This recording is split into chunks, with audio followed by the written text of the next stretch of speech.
Welcome दोस्तों हमारे YouTube channel ज्ञान विद्या पर। तो आज की क्लास में हम कक्षा 10 गणित के अध्याय 2 बहुपद को यहाँ पर बहुत ही आसान भाषा में समझेंगे। तो उससे पहले यदि आप हमारे YouTube चैनल पर नए हो तो चैनल को सब्सक्राइब कर लेना, ताकि हम जैसे ही वीडियो डालें उसका नोटिफिकेशन आप तक तुरंत पहुंचे। तो चलिए बिना देरी किए हुए हम आपको यहाँ पर समझाने का प्रयास करते हैं। तो आपका टाइम बिल्कुल भी हम वेस्ट नहीं करेंगे यहाँ पर। तो चलिए बिना देरी किए हुए हम आपको समझाते हैं। तो सबसे पहले चैप्टर शुरू करने से पहले मैं आपको यहाँ पर बताऊंगा कि आप लोग यदि चैप्टर 2 बहुपद को पढ़ते हैं तो सबसे पहला जो पाठ का नाम है बहुपद। तो यदि आप बहुपद के बारे में ही नहीं जानते हैं तो आपने चैप्टर में क्या किया। मान लीजिए कि आपसे कोई आया पूछ लिया कि आप कितना पढ़े, तो आप लोग बहुत कहोगे कि मैं 2 पाठ तक, 3 पाठ तक, 4 पाठ तक पढ़ चुका हूं। तो मान लीजिए कि आपसे पूछ ले कि बहुपद का मतलब क्या होता है, तो आप क्या बताओगे वहां पर। तो वही हम आपको यहाँ पर बताएंगे कि बहुपद का मतलब क्या होता है। सबसे पहले आप ये जानिए, जिस चैप्टर की आप शुरुआत करते हो तो सबसे पहले आप ये जानिए कि जो चैप्टर का नाम है उसका क्या मतलब होता है। चाहे आप मैथ में पढ़िए, चाहे फिजिक्स में पढ़िए, चाहे साइंस में पढ़िए, चाहे जिसमें चाहे जो विषय में पढ़िए, सबसे पहले आप ये जानो कि चैप्टर का जो नाम है उसका मतलब क्या होता है। तो तो मेरे हिसाब से मेरा जो एक्सपीरियंस है वो कहता है कि यदि आप चैप्टर के नाम से ही आपका जो 20% है वो आपकी सॉल्व हो जाता है, कि जो चैप्टर का नाम है उसमें ही आपको पता चल जाता है कि चैप्टर में और आगे है क्या। तो यहाँ पर देखिए, बहुपद का मतलब होता है कि जिसमें अनेक पद हो, एक से ज्यादा पद हो, उसे हम यहाँ पर क्या कहेंगे, बहुपद कहेंगे। जैसे जैसे कि मान लीजिए यहाँ पर लिखा है कि 4x plus 5y plus 6z। यहाँ पर देखिए इसमें कितने पद हैं, तो आप क्या कहोगे कि इसमें 3 पद हैं। पहला पद ये है, दूसरा पद ये है, तीसरा पद ये है। तो आप कहेंगे कि यदि आपसे पूछे कि इसमें कितने पद हैं, तो आप कहोगे कि 1 2 3, इसमें 3 पद हैं। तो मतलब मेरे कहने का मतलब ये है कि आप सीधा सीधा उनको बताओगे कि जिसमें एक से अधिक पद होते हैं उसे हम बहुपद कहते हैं। तो बहुपद से ही, नाम से ही स्पष्ट हो रहा है कि बहु मतलब कितना, बहु मतलब अधिक, अधिक, अधिक। पद मतलब आप जानते हैं, पद मतलब पद, अधिक पद वाला, मतलब जिसमें एक से ज्यादा पद हो उसे हम क्या कहते हैं, यहाँ पर बहुपद कहते हैं। तो मुझे उम्मीद है कि आप लोगों को यह समझ में आ गया होगा। तो सबसे पहला इसमें आप जो पढ़ेंगे वो है कि बहुपद का मानक रूप क्या होता है। तो जब आप चैप्टर मान लीजिए आप इसको बता लिए, तो दूसरा क्वेश्चन वो होगा इसका कि आप बहुपद का मानक रूप बताइए, क्योंकि आपने पूरा चैप्टर पढ़ा है। तो यहाँ पर हम लिखते हैं कि बहुपद का मानक रूप, यहाँ पर हम क्या लिखते हैं, बहुपद, बहुपद, बहुपद का, बहुपद का मानक, बहुपद का मानक रूप। यहाँ पर देखिए जो बहुपद का मानक रूप होगा वो क्या होता है। तो आप देख लीजिए यहाँ पर जो बहुपद का मानक रूप होता है वो होता है कि a x square plus b x plus c बराबर 0। इतना आप लोग जानते हो और ये बहुत ही इंपॉर्टेंट है, इस पर बोर्ड पेपर में सवाल आता है। तो अभी हम आपको बताएंगे। तो सबसे पहले हम आपको एक्सरसाइज नहीं शुरू करेंगे, सबसे पहले हम आपको इसमें बेसिक फार्मूला के साथ एक एक दो दो एग्जाम्पल रखे हैं, ताकि आपको जब फार्मूला समझ में आ जाएगा तो आपको जो है प्रश्नावली लगाने में बहुत ही आसानी होगी। तो देखिए यहाँ पर आप लिखोगे कि जहां, यहाँ पर क्या लिखोगे कि जहां सी बराबर अचर पद, जहां सी बराबर अचर पद, हाँ, जहां सी बराबर अचर पद, इसका क्या मतलब है अचर पद का, जिसका सॉरी यहाँ पर चर रहेगा। जहां सी बराबर चर पद, जहां सी बराबर चर पद, नहीं नहीं सॉरी सॉरी, यहाँ पर अचर ही रहेगा, क्योंकि इसका मान जो होता है वो फिक्स होता है, क्योंकि इसका मान जो होता है वो फिक्स होता है यहाँ पर। तो यहाँ पर देखिए, यहाँ पर थोड़ा मुझसे मिस्टेक हुई है, यहाँ पर अचर ही रहेगा। तो यहाँ पर देखिए, यहाँ पर क्या होगा कि जैसे मान लीजिए कि 3x square plus 2x minus 4 बराबर 0, इस प्रकार लिखा रहेगा। तो आपको इसमें कहेगा कि आप लोग ए बी सी का मान बताइए। तो आप इसमें कैसे बताएंगे, आप लिखेंगे कि जब इसको मानेंगे समीकरण नंबर 1, आप क्या कहेंगे कि, आप क्या कहेंगे, आप ये कहेंगे कि समीकरण 1 की तुलना a x square plus b x plus c बराबर 0 से करने पर, तो जब आप इतना लिख दोगे यहाँ पर, तो आपको ए बराबर यहाँ से क्या मिल जाएगा 3, और बी बराबर कितना मिल जाएगा 2, और सी बराबर कितना मिल जाएगा -4, आपको इतना मिल जाएगा। तो देखिए यहाँ पर जो है सी का एक फिक्स वैल्यू यहाँ पर होता है कितना, मतलब फिक्स वैल्यू यहाँ पर होगा जिसे हम अचर पद कहते हैं। तो यहाँ पर देख लीजिए कि आपको इतना समझ में आ गया होगा कि आपसे यदि आपसे कोई आप पूछता है कि बहुपद का आप मानक रूप मुझे बता दीजिए, तो आप क्या कहेंगे कि a x square plus b x plus c बराबर 0। तो आप लोगों को यहाँ पर बहुत ही कंफ्यूजन होती होगी कि चर और अचर किसे कहते हैं। तो चलिए उसी को हम यहाँ पर बताते हैं कि चर और अचर किसे कहते हैं। तो चर पद, चर पद, और यहाँ पर अचर, अचर पद। तो यहाँ पर देखिए चर, चर मतलब कि जैसे आप मान लीजिए कि मैं आपको यहाँ पर छोटी सी ट्रिक के माध्यम से बताता हूं जो आप जिंदगी में कभी नहीं भूलेंगे। चर का मतलब वो होता है जैसे चरना, आप जानते हैं कि गाय भैंस जितनी भी होती है चर सकती है, मतलब वो खुला साण होती है। आप लोग इस प्रकार से समझिए कि वो कहीं भी जाकर चर सकती है, उसका कोई मतलब उसका कोई मान ही नहीं हो कि वो कहाँ जाएंगे कहाँ नहीं जाएंगे। तो इस प्रकार यहाँ पर देखिए कि जिसका कोई मान फिक्स ना हो, मतलब कि जैसे आप गाय को आपने छोड़ा वहां पर चरने के लिए, तो वो फिक्स तो नहीं है कि इतनी दूरी में चरेगी, वो कहीं भी जाकर चर सकती है। तो इसी प्रकार चर का मतलब वो होता है जैसे एक्स वाई जेड, जिसका मान क्या हो, फिक्स ना हो। जैसे जैसे एग्जांपल, जैसे क्या होगा कि X Y Z A B C ETC ETC. यहाँ पर देखिए इसका ये मतलब है कि जितने ए से लेकर जेड तक जितना भी होता है वो हमारा अचर पद होता है। मतलब कि चर का मतलब जो चर सके, जिसका मान फिक्स ना हो। जैसे आप अभी हमने समझाया कि जैसे मान लीजिए कि आपको आपने गाय वहां पर छोड़ा है चरने के लिए, तो कोई जरूरी नहीं है कि वह इतनी दूरी में ही चरे, कुछ दूरी में वो जाकर वहां भी चर सकती है वहां भी चर सकती है, तो मतलब वो कोई फिक्स नहीं है। तो ऐसे आप यहाँ समझिए कि चर का मान फिक्स नहीं होता है, और यहाँ पर अचर का जो मान होता है वो यहाँ पर फिक्स वैल्यू होती है अचर का मान। तो यहाँ पर इसका एग्जाम्पल क्या हो जाएगा, इसका एग्जाम्पल ये हो जाएगा कि 2 3 4, यहाँ पर आप डायरेक्ट लिख दीजिए कि कोई संख्या, यहाँ पर लिख दीजिए कि कोई कोई संख्या। यहाँ पर जब इस तरह आप लिख दो तो कोई संख्या मतलब एक से लेकर अनंत तक जितनी भी संख्या होती है वो सब अचर पद होती है। मतलब कि अचर पद का मतलब जिसका मान फिक्स हो, दो का मान तो दो दो ही रहेगा, वो बदलेगा नहीं। जैसे यहाँ पर अब 4 लिखा है तो 4 का मान यहाँ पर नहीं बदलेगा, परंतु यहाँ पर 2 का मान बदल सकता है, क्योंकि यहाँ पर इसके साथ देखिए 4 पद लगा है x, तो x का जो मान आएगा उसके साथ 2 का गुणा होगा तो इसका मान बदल जाएगा, इसलिए यहाँ पर c बराबर अचर पद। तो बहुत लोग यहाँ पर बताते नहीं है कि c का मतलब क्या होता है, तो आप लोग जानते रहिए c का मतलब होता है अचर पद। तो मुझे उम्मीद है कि आपको चर और अचर आप कभी जिंदगी में आप भूलेंगे नहीं, और जब हम पूछेंगे तो आपको यहाँ पर बताना होगा कि चर और अचर किसे कहते हैं, या चर और जैसे कि मान लीजिए हमने यहाँ पर मैं पूछ लिया कि x क्या चर है कि अचर है, तो आपको वहां पर तुरंत आपके दिमाग में आना चाहिए कि चर का मतलब वो होता है जो चर सके, कोई फिक्स वैल्यू उसकी नहीं है, वो कहीं भी जाकर चर सकता है।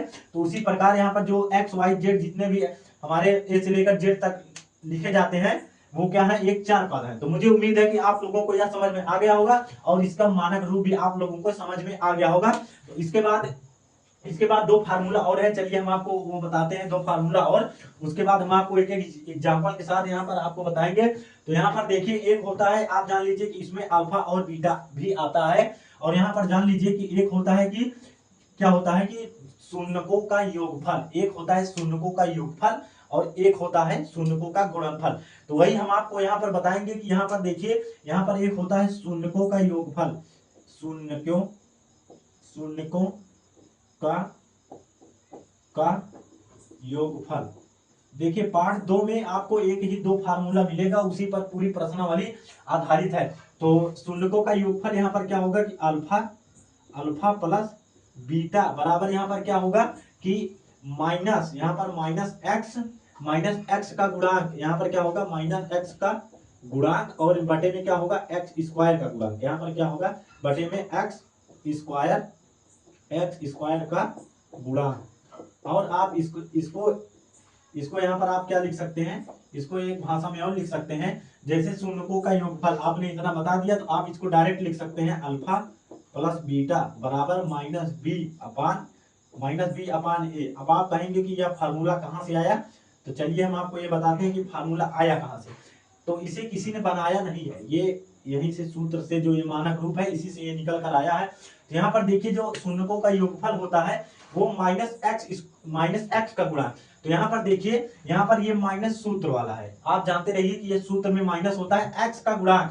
तो यहाँ पर देखिए एक्स का गुणांक क्या है, जो हमने यहाँ पर मानक रूप लिखवाया है इसमें देखिए एक्स का गुणांक क्या है, बी है। तो यहाँ पर क्या होगा कि x का गुणांक, यहाँ पर देखिए b, माइनस कहां से आया, तो माइनस ये वाला सूत्र वाला जो माइनस है वो यहाँ माइनस आ गया। तो यहाँ पर बटे में उसके एक्स स्क्वायर का गुणांक, तो यहाँ पर देखिए एक्स स्क्वायर का गुणांक क्या है, a है। गुणांक का मतलब वो होता है कि जो उसके गुणे में लिखी रहती है उसी को उसका गुणांक कहते हैं।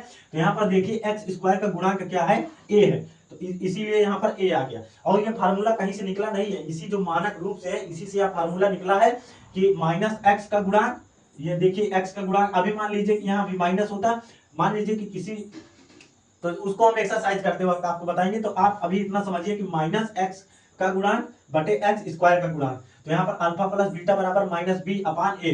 तो आप लोगों को इतना समझ में आ गया होगा। तो इसका एक फार्मूला और होता है, जैसे योगफल होता है वैसे गुणनफल होता है, शून्यकों का गुणनफल, शून्यकों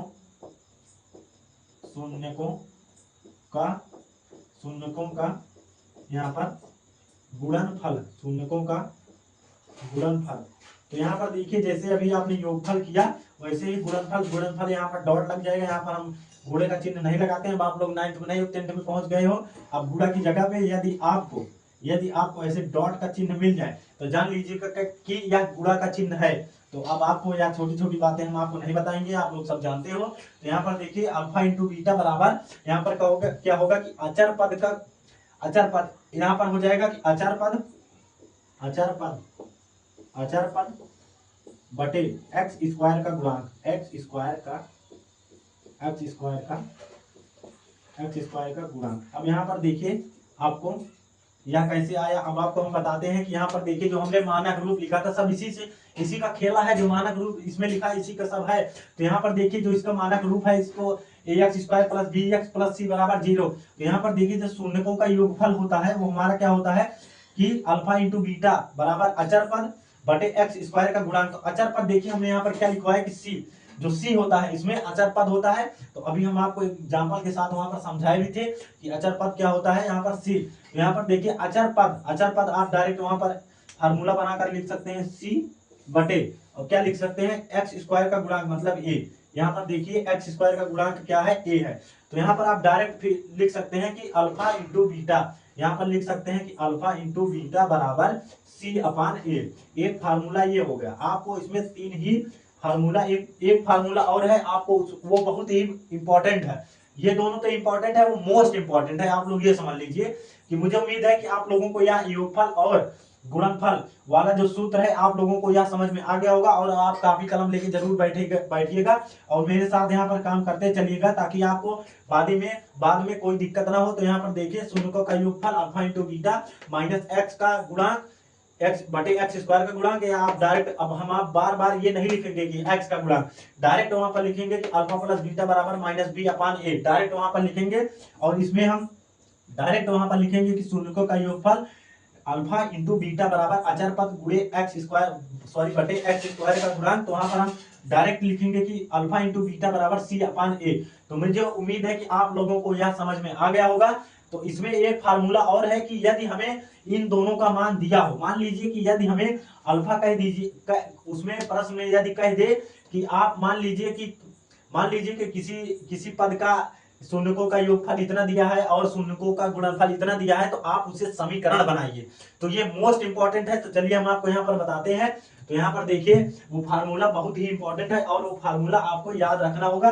तो आप इतना लिख लिए होंगे। तो चलिए हम इसको मिटाते हैं। यहाँ पर देखिए यहाँ पर क्या हो जाएगा, वो जो हमने आपको बताया है क्या कि जो द्विघात समीकरण बनाने का सूत्र, यदि आपको मूल दिया हो तो इसे जो अल्फा इंटू बीटा होता है इसे हम क्या बोलते हैं, इसे हम बोलते हैं मूलों का योगफल, शून्यकों का योगफल। इसे आप मूल भी बोल सकते हैं। जैसे आपको कहे कि मूलों का योगफल क्या होगा तो आप क्या कहेंगे कि अल्फा प्लस बीटा बराबर माइनस बी अपान ए। आप ये ए रहेगा क्योंकि एक्स स्क्वायर का गुणांक ए। तो मान लीजिए आपसे कोई पूछता है कि मूलों का योगफल बताइए तो आप ये फार्मूला आपको बताएंगे। यदि गुणनफल पूछता है तो आप क्या बताएंगे कि अल्फा इंटू बीटा बराबर सी अपान ए, आप ये बताएंगे। तो मुझे उम्मीद है कि आप लोगों को यह समझ में आ गया होगा। तो चलिए हम अपने टॉपिक पर आते हैं। जो हमारा जो है वो है कि यदि आपको मूल दिया रहेगा, तो मेरे बताने का मतलब ये था कि आपको यदि मूल दे दिया जाए तो आप घबराइएगा मत वहां पर। तो देखिए यहाँ पर क्या है कि मान लीजिए दो घात समीकरण बनाना है जब मूल दिया हो तब। मान लीजिए कि आपको दो घात समीकरण, तो यहाँ पर लिखते हैं कि दो घात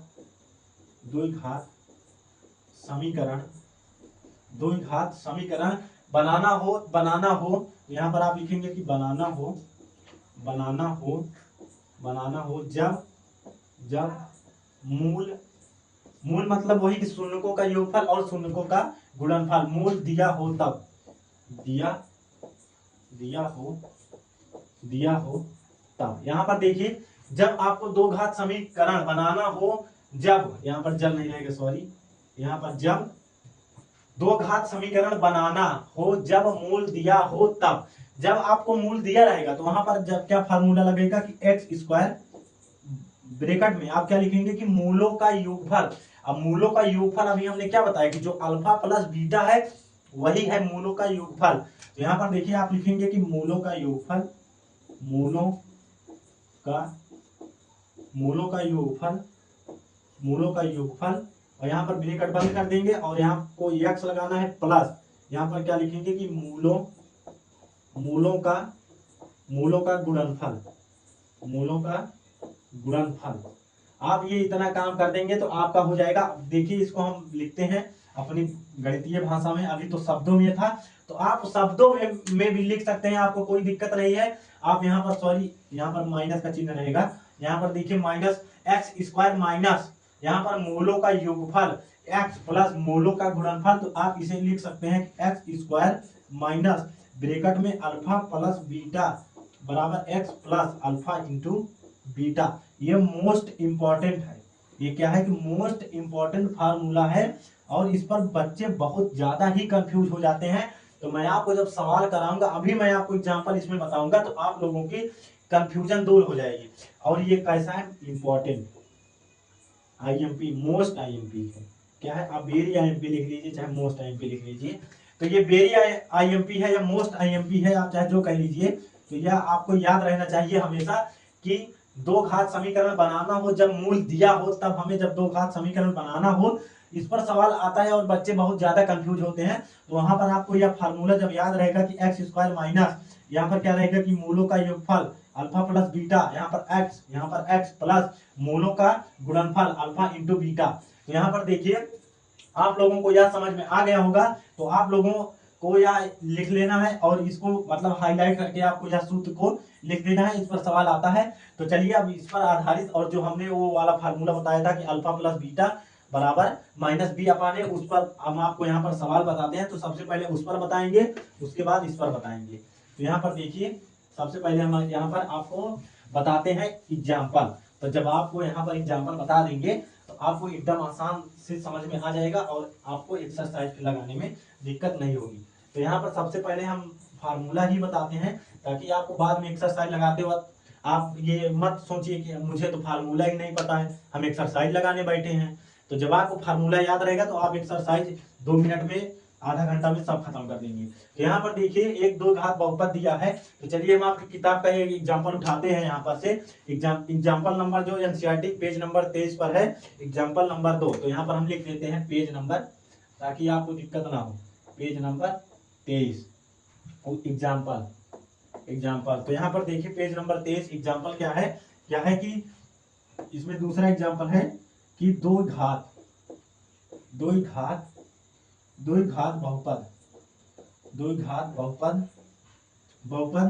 x square plus 7x plus 10 के शून्यक ज्ञात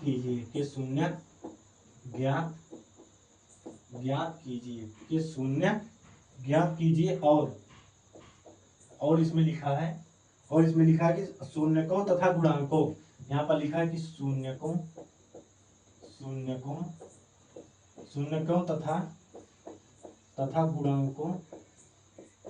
तथा गुणांकों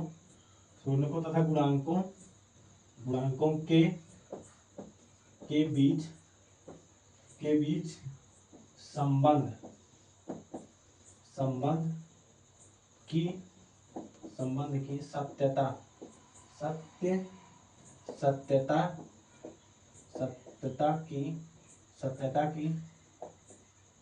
सत्यता की जांच, या आप फिर से लिख के बताते हैं, सत्यता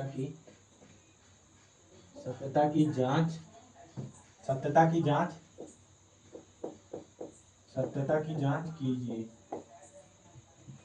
जांच कीजिए। तो देखिए ये बहुत ही आसान सा सवाल है। तो चलिए जब हम आपको, अभी आप लोगों को यह कठिन लग रहा होगा, परंतु जब हम आपको यह बताएंगे तो आपको यह बहुत ही आसान भाषा में समझ में आ जाएगा।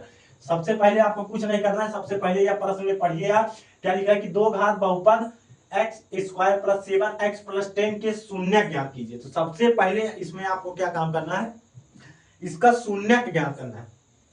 शून्य ज्ञात करने के लिए हम यहाँ पर क्या करते हैं, देखिए यहाँ पर लिखते हैं हल। तो शून्य ज्ञात करने के लिए यहाँ पर क्या लिखते हैं कि x square plus 7x plus 10 बराबर 0 के यहाँ पर जब हम इसको रखेंगे तो यहाँ पर देखिए कि अब इसका हम 10 का ऐसा गुणनखंड करें कि हमें जोड़ने पर 7 प्राप्त हो, परंतु हम यदि गुणा करते हैं तो हमें 10 प्राप्त हो। तो इस तरह आप बहुत ही कंफ्यूजन होते होंगे। तो ये जो 10 लास्ट में लिखा इसका आप यहाँ पर क्या कर दीजिए, गुणनखंड आप यहाँ पर इसका बना लीजिए। तो यहाँ पर देखिए अब आपको क्या आया, 5 दूना 10, 5 एकम 5। तो आप इसी का जोड़ा बना लीजिए, मतलब जोड़ा मतलब एक संख्या ले लीजिए यहाँ जोड़ा। यहाँ पर अभी यहाँ पर कोई बड़ी संख्या होती जैसे 500, 400, 800 तो हम इस मेथड का प्रयोग करते हैं। अभी छोटी संख्या तो आप डायरेक्ट कह सकते हैं कि 5 दूना 10 और 5 2 7। तो यहाँ पर लिखेंगे कि एक्स स्क्वायर प्लस यहाँ पर क्या हो जाएगा कि 5 प्लस 2x प्लस 10 बराबर 0। आप जब इतना देखिए यहाँ पर क्या हो गया कि एक्स स्क्वायर प्लस 7 के स्थान पर क्या लिखेंगे 5 प्लस 2, क्योंकि 5 प्लस 2 क्या होगा, 5 प्लस 2 7 हो जाएगा हमारा, और 5 दूना 10 हो जाएगा, यही हमारा नियम है। तो यहाँ पर देखिए यहाँ पर इधर से हम चिन्ह का साथ गुणा करेंगे और इधर से x का प्लस है तो कोई फर्क नहीं पड़ेगा। 5x प्लस 2x प्लस 10 बराबर 0। इतना तो मुझे आप लोगों को समझ में आ गया होगा और आप लोग यह करते जानते भी होंगे। यहाँ पर देखिए इन दोनों, अब आप इन दोनों का जोड़ा बनाइए, इन दोनों का जब आप जोड़ा बना लेंगे तो आप देखिए इन दोनों में कौन कॉमन है। तो यहाँ पर देखिए x कॉमन है, x प्लस 5 हो जाएगा। यहाँ से आपको देखिए क्या कॉमन है, यहाँ पर प्लस 2 कॉमन है, x प्लस 5 बराबर 0।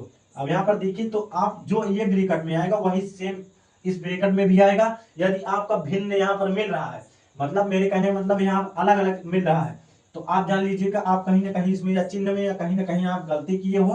तो यहाँ पर एक बार हम इसको लिखते हैं और एक बार ये वाला। तो यहाँ पर सबसे पहले x प्लस 5 लिखेंगे एक ब्रैकेट में क्या लिखेंगे कि x, एक ब्रैकेट में लिखेंगे कि x प्लस 2। अब यहाँ पर देखिए जब इसको हम 0 के बराबर रखेंगे तो x प्लस 5 बराबर 0। तो x बराबर हमें क्या प्राप्त हो जाएगा -5, माइनस क्योंकि 5 उधर जाएगा। तो यहाँ से देखिए हमें क्या प्राप्त होगा x प्लस 2 बराबर 0। तो x बराबर क्या हो जाएगा -2, यहाँ से हमें प्राप्त होगा, मतलब कि -5 और -2।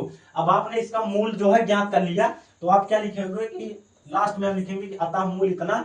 और यहाँ पर देखिए अब मूल आपने ज्ञात कर लिया -5 और -2। अब यहाँ पर क्या कह रहा है कि और शून्यकों तथा गुणांकों के बीच संबंध ज्ञात कीजिए। शून्यकों मतलब अभी जो हमने आपको बताया कि शून्यक मतलब वही जो अल्फा प्लस बीटा बराबर -b/a।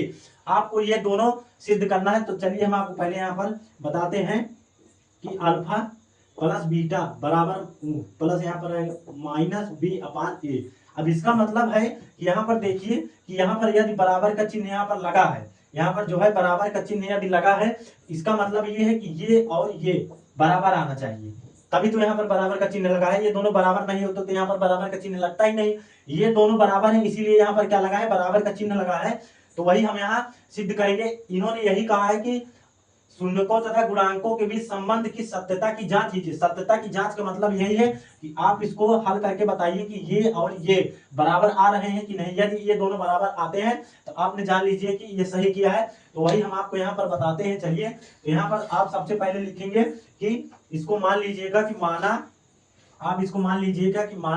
माना ये हमारा जो -5 है इसे हम अल्फा मानते हैं, और जो हमारा जो -2 है उसे हम यहाँ पर क्या मानेंगे, बीटा मानेंगे। तो वही काम हम यहाँ पर करेंगे। तो चलिए हम यहाँ पर क्वेश्चन को मिटाते हैं। यहाँ पर तो क्वेश्चन को मिटाते हैं, उसके बाद हम यहाँ पर हल करने का प्रयास करते हैं।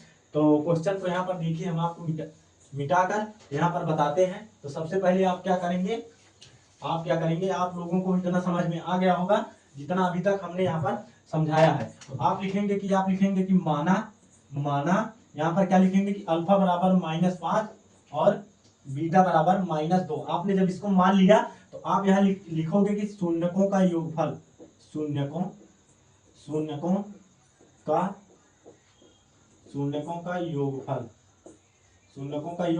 अभी आपने सूत्र क्या जाना था, -b/a। अब यहाँ पर देखिए जो हमारा जो समीकरण लिखा था वो हमारा समीकरण क्या लिखा था कि x² प्लस 7x प्लस यहाँ पर क्या था हमारा 10 था, यही हमारा लिखा था। अब जो हमने मानक रूप लिखवाया था तो वहां पर आप लिखेंगे कि इसकी तुलना ax² plus bx plus c बराबर 0 से करने पर आपको यहाँ से a का मान क्या प्राप्त हो जाएगा, 1 प्राप्त हो जाएगा, b का मान क्या प्राप्त हो जाएगा 7, और c का मान आपको यहाँ पर 10 प्राप्त हो जाएगा। तो देखिए यहाँ पर अचर पद सी है, तो सी बराबर हमारा क्या प्राप्त होगा, यहाँ पर 10 ही प्राप्त होगा। तो यहाँ पर हम बताते हैं आपको, यहाँ पर हम सिद्ध करके बताते हैं कि शून्यकों का जो योगफल माइनस बी अपान ये है, ये हमारा बराबर आता है कि नहीं, आप लोग ये समझिए। तो यहाँ पर देखिए शून्यकों का योगफल, तो हमने अल्फा और बीटा क्या माना है, तो शून्यकों का योगफल हमारा क्या होता है कि alpha plus beta, alpha plus beta बराबर माइनस बी अपान ये, हमारा यही फार्मूला होता है। तो अल्फा की जगह पर हम क्या रख देंगे, -5 प्लस, और यहाँ पर क्या है -2 है, तो यहाँ -2 रखेंगे। एक माइनस हमारा ये वाला कौन सा है, फार्मूला वाला, और बी के स्थान पर हमारा क्या है 7 है, ए के स्थान पर 1 है। यहाँ पर देखिए क्या हो जाएगा, -5 -2 बराबर -7 बटे में 1 लिखा है, कोई मतलब नहीं है। यहाँ पर -7 माइनस माइनस प्लस -7, यहाँ पर -7, चाहे तो आप माइनस माइनस काट दीजिए, 7 बराबर 7। यहाँ से देखिए इसका मान हमें यहाँ पर से बराबर मिल गया है। तो यहाँ पर अब हम क्या करेंगे, शून्यकों का योगफल आपने यहाँ पर ज्ञात कर लिया। अब यहाँ पर आप लोग ज्ञात करोगे शून्यकों का गुणनफल। तो इसी प्रकार हम यहाँ पर करते हैं शून्यकों का गुणनफल। तो यहाँ पर हम आपको करके बताते हैं शून्यकों का गुणनफल। तो यहाँ पर देखिए हम आपको करके बताते हैं यहाँ पर शून्यकों का गुणनफल, शून्यकों का गुणन, शून्यकों का गुणनफल क्या हो जाएगा, सी अपान ए, अचर पद बटे एक्स स्क्वायर का गुणांक। तो इसको लिख सकते हैं अल्फा इंटू बीटा बराबर सी अपान ए। तो यहाँ पर देखिए अल्फा हमने क्या माना था, यहाँ पर -5, तो यहाँ पर -5। अब यहाँ पर आप चाहे तो गुणे का चिन्ह लगा दीजिए या डॉट का, तो उससे कोई दिक्कत नहीं है। और यहाँ पर बीटा बराबर -2। अब यहाँ पर देखिए सी का मान कितना है, 10 है। यहाँ पर ए का मान कितना है, 1 है। यहाँ पर माइनस से माइनस ये कट जाएगा, यहाँ पर क्या हो जाएगा 5 दूनी 10 बराबर 10, 1 से बटे में कोई मतलब नहीं है। इसका मतलब जो है हमने देखिए यहाँ पर जांच कर लिया। तो सत्यता की जांच में आप लोग देखिए कि शून्यकों का योगफल और शून्यकों का गुणनफल हमारा बराबर आ रहा है। इसी प्रकार का क्वेश्चन यदि आता है तो आपका यह क्वेश्चन 4 नंबर में आता है। यदि आप जितना प्रोसेस हमने बताया है इतना आप कर लेते हैं तो आपको वहां पर 4 नंबर वहां पर फिक्स हो जाएगा। तो यहाँ पर देखिए मुझे उम्मीद है कि आप लोगों को यह समझ में आ गया होगा, और आप लोग एक सवाल और करके उठाइएगा, मतलब करिएगा, तो आप लोगों को वह समझ में आ जाएगा। और कल तो हम एक्सरसाइज शुरू करेंगे तो वहां पर हम आपको बताएंगे। तो इस पर एक बेस्ट आपको हमने सवाल बता दिया। अब बात आती है हमारी किस पे, बात आती है हमारी जो हमने चौथा फार्मूला बताया था, सॉरी तीसरा फार्मूला, कि हमने क्या बताया था कि समीकरण बनाने की। मान लीजिए कि आपको दो घात समीकरण बनाना हो, मान लीजिए कि प्रश्न में दिया हो कि शून्यकों का योगफल, शून्यकों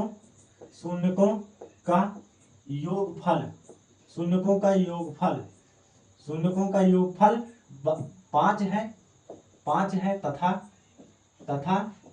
शून्यकों का गुणनफल, शून्यकों का यहाँ पर क्या है गुणनफल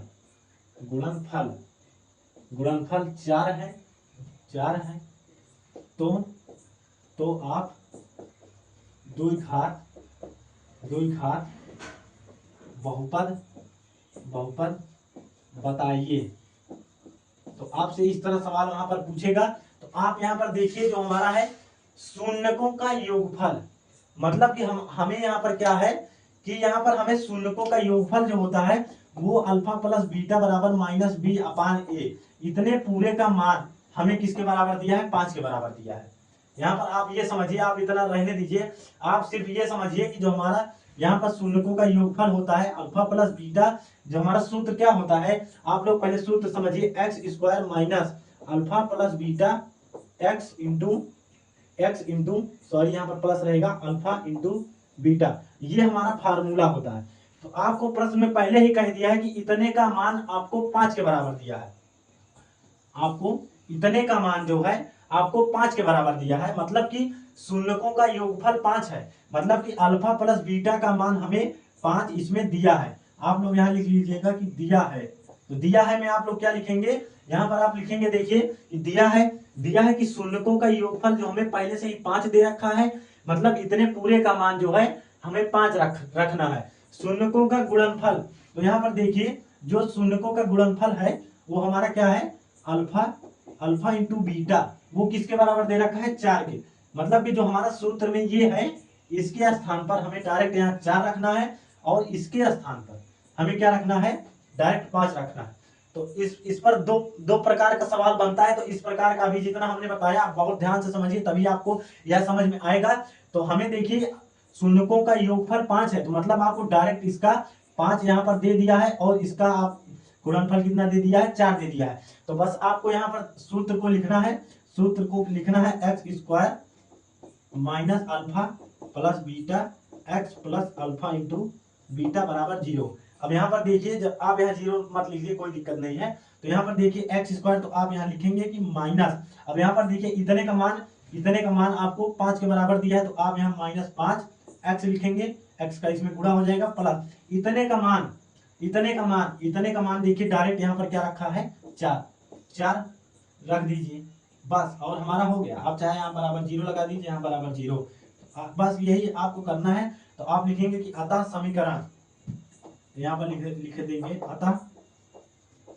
अतः समीकरण बराबर इतना। तो यहाँ पर देखिए हम आपको एक बार फिर से समझाते हैं। यहाँ पर लिखा है कि शून्यकों का योगफल 5 है, मतलब कि अल्फा प्लस बीटा बराबर हमें डायरेक्ट यहाँ पर 5 दे रखा है, तथा शून्यकों का गुणनफल मतलब कि अल्फा इंटू बीटा बराबर हमें डायरेक्ट यहाँ पर 4 दे रखा है। तो दो घात बहुपद बताइए, मतलब दो घात बहुपद बताइए, या दो घात आपको यहाँ पर लिख के आ सकता है कि समीकरण आप बनाइए। दो घात बहुपद यहाँ पर नहीं होगा, यहाँ पर दो घात समीकरण आपको कहेगा बनाने के लिए। तो यहाँ पर दो घात समीकरण बताइए। तो यहाँ पर डायरेक्ट आप ऐसे, जैसे हमने प्रोसेस बताया है, तो डायरेक्ट आप ऐसे वहां पर मान रख देंगे, तो आपको यहाँ पर क्या मिल जाएगा, आपको यह इतना मिल जाएगा। तो मुझे उम्मीद है कि आप लोगों को यह जितना अभी तक हमने समझाया है, इतना आप लोगों को समझ में आ गया होगा। तो आज की क्लास को हम यहीं पर एंड करते हैं, और हमारे सेशन को आप लाइक कर दीजिएगा, और कमेंट में जरूर बताइएगा कि आपको यह क्लास कैसे लगी। और हम मिलते हैं हम अपने अगली क्लास में। जय हिंद, जय भारत।